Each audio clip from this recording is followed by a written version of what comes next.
Okay, I want to go ahead and look at vector practice. So you'll find this is going to continue on with projectile motion practice. But this is showing us some vector stuff. You probably have done vector stuff whenever you were in math classes that you've been in before. So I just want to discuss a couple of concepts. So when we're dealing with vectors, we can deal with vectors that are in terms of displacement. So 45 meters, we notice 45 meters, 22 meters, 31 meters. And then we're trying to find the result of that. Or it could be velocities, or it could be forces. When we get into Newton's laws, we'll deal with vectors and their direction based on this. So a couple of things to point out just on this first one. When we're dealing with vectors, we do something called tip to tail. I don't know if it's tip to tail or tail to tip, but one way or the other, we're drawing the vector, starting from the origin, drawing the vector, however they describe it. So this is 45 meters, and you have to pay special attention to it's 30 degrees north of east. So that means if this is east, right, west and east, north and south, we're going 30 degrees measured north of east. So this is our 30-degree angle.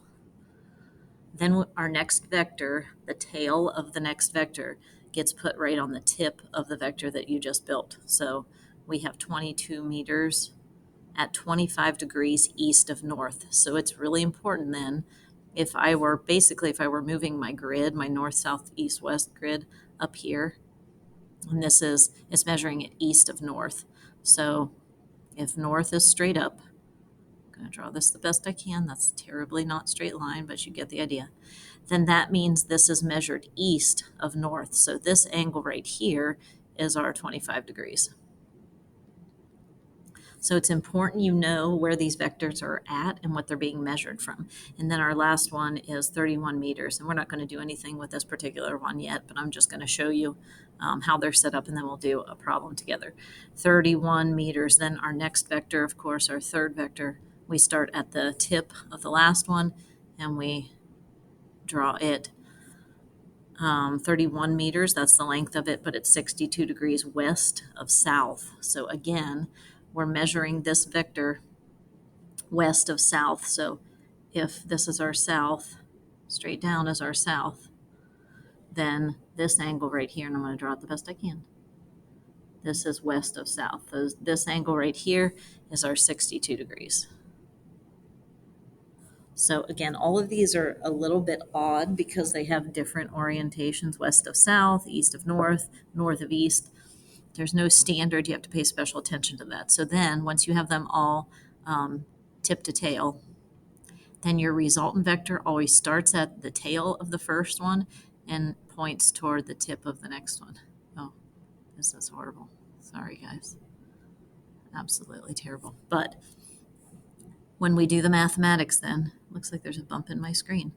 The mathematics then is, what is this vector, and then what angle is it measured at? So we'll actually calculate that vector with the x and y components of all the individual pieces, but then we're figuring out how many degrees north of east is that. And there'll be ways for us to figure that out. This is always our end result. What is our resultant vector of those things? And you can do the mathematics of this one for practice if you want.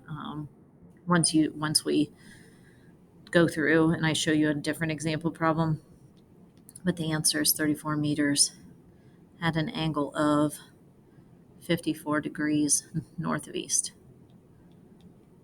That's the answer to this one. And again, I would go through and practice just using this as another example. I just wanted to show you that tip to tail idea. So this is just showing you another idea.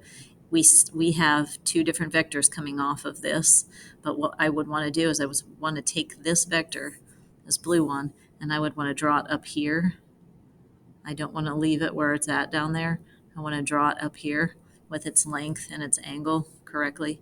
And then, of course, my resultant vector would be from the tail of the first vector I drew to the tip of the next one. So my resultant vector would look something like this.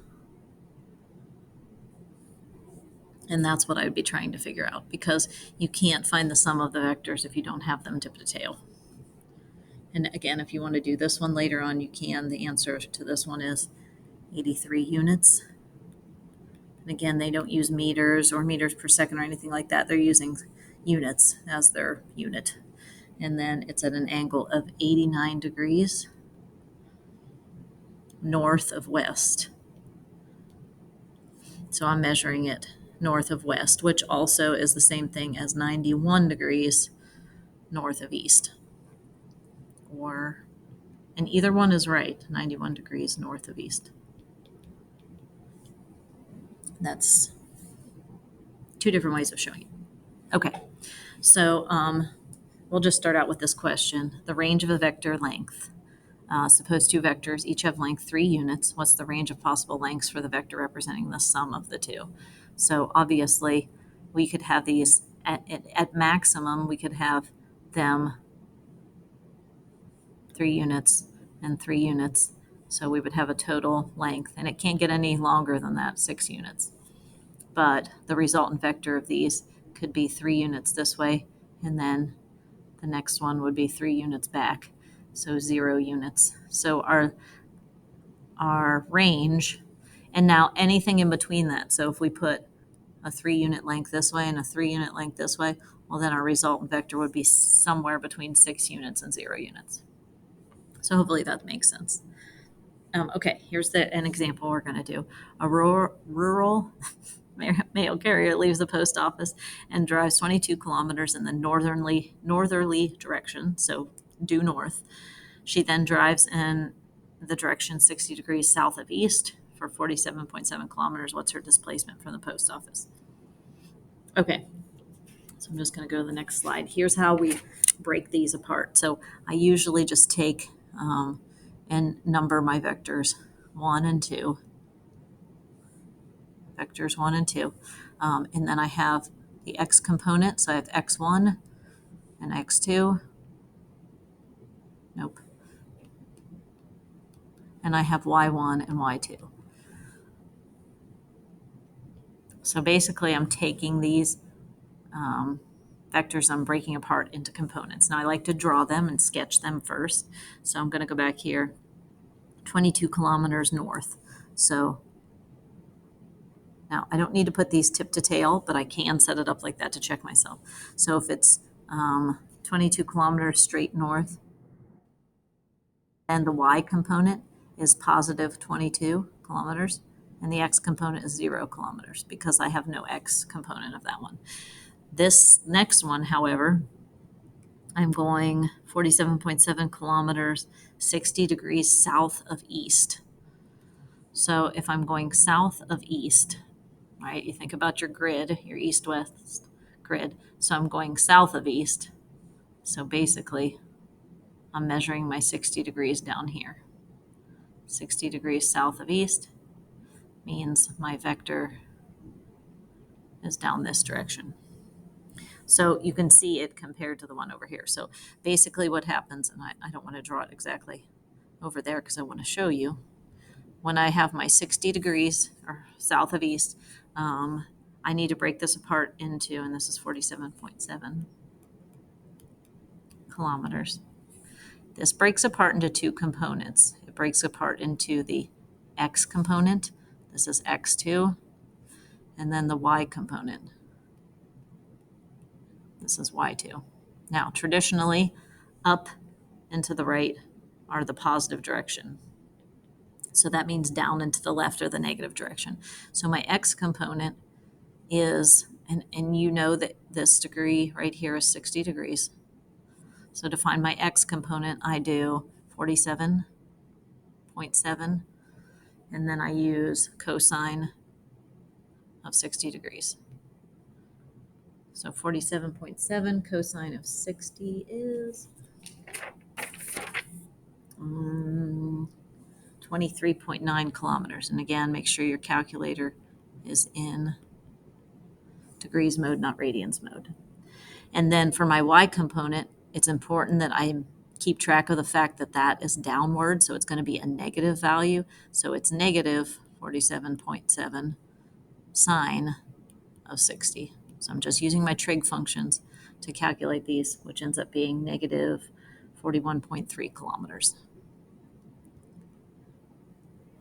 So in order to find the result of these two things, if I took these and I put them tip to tail. So basically, if I took this 47.7 kilometer one and I drew it at, it's not quite the best angle, but at about that angle, then my resultant vector of those two would be the tail of the first vector to the tip of the final vector.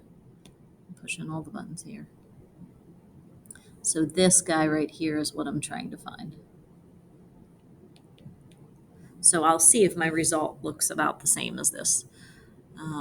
Okay, so then I make, and you can do this however you want. You can, I like to separate it like this, but you can make a little chart, a little table, all of my x components, all of my y components. So I have x1 is 0, x or y1 is 22 kilometers. Then x2 is 23.9 kilometers. Obviously, those are both kilometers. I'm not being consistent here. And then y2 is negative 41.3. And then I do the result of these. So I sum them all up, all of my x total. You can call it however you want.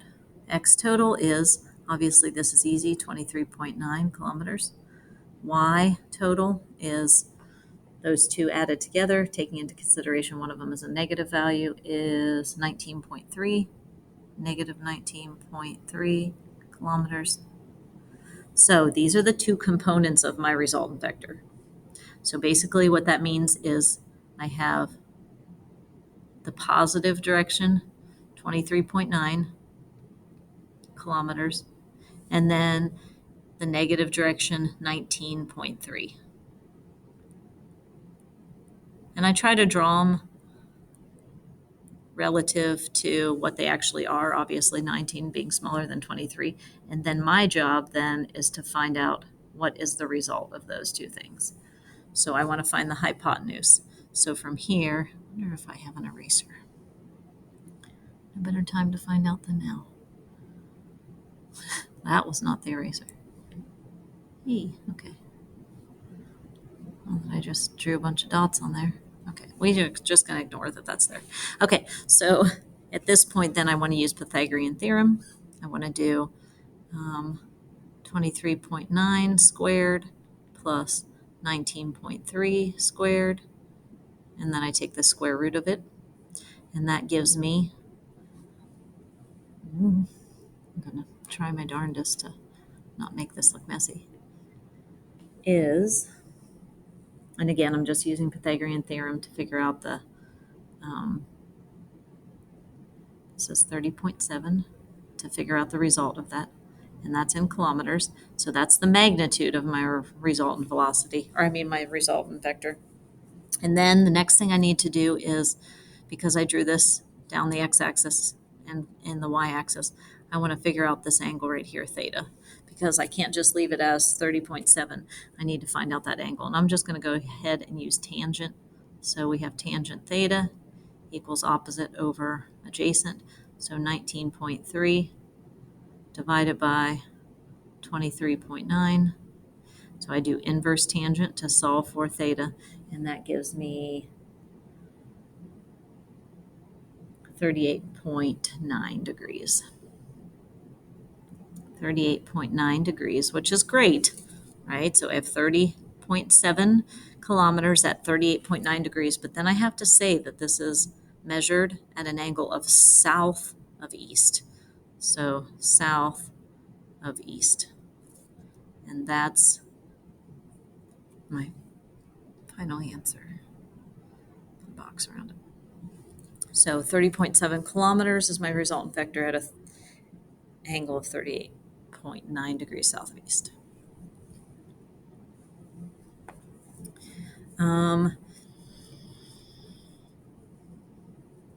Okay, so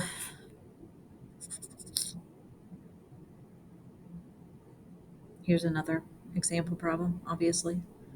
I'm going to break this apart into its components. Actually, maybe I'll just give you the answer for this one. You pause the video and see if you can get the answer for this one. you're going to take your first leg, which is 620 kilometers due east. The second leg is 440 kilometers southeast at 45 degrees. And then the third leg is 53 degrees south of west, 550 kilometers. What's the plane's total displacement? And again, because they're asking displacement, they want the magnitude of it and the direction. I hope I wasn't saying velocity on the past slides. If I was, ignore that. I meant the resultant vector. So go ahead and set this one all up. Break each of these components into their x and y, add them all up, taking into consideration the positive and negative directions. And you should get 960 kilometers at an angle of 51.3 degrees south of east.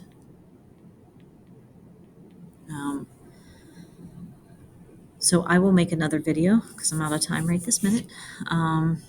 If you want to go ahead and try this problem, if you can't get the answer 960 in that angle, go ahead and pop into the second link and it will go over how to solve for this one. And then when you're finished, if you are getting that answer and you're finished, go ahead and jump into the vector treasure hunt that I gave you.